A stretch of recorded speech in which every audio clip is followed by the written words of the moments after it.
WCBI's Parker King talks with local pastors to hear how they would respond, and he joins us in the studio with more. There are several ways to approach this situation, but the main thing is to set oneself aside from the congregation. And there are also many other ways to approach the situation. It can result in a blanket effect in church communities. It affects every other minister because it sheds a bad light and diminished credibility on all ministers. Scandals. Church leaders who have seen scandals before offer advice on how to approach these cases. As in any type of situation like this, first thing to do is to be as transparent as you possibly can. And we have to remember that local churches are made up of human beings. Human beings are not perfect. We're all going to make mistakes. All these years, Former WCBI reporter and pastor R.H. Brown says when the accused in a scandal is a leader in the church, that can be easily forgotten. The minister of that local assembly is called to a higher standard.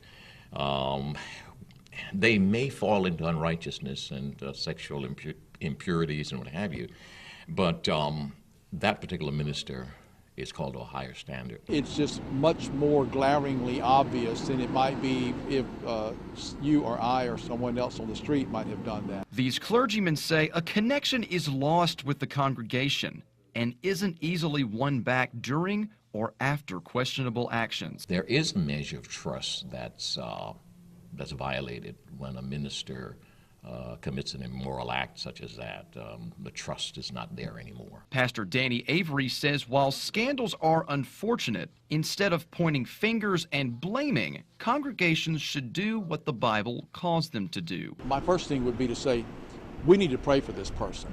We need to pray for their heart. We need to pray for their soul. We need to pray for their relationship with God, and that they will realize they have a problem and get help. That person that did this impure thing, this deed, must be restored.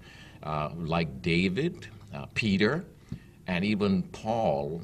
God's grace is amazing. Both pastors say scandals need to be confronted almost immediately by the church, even before it goes to court, so congregations can move on.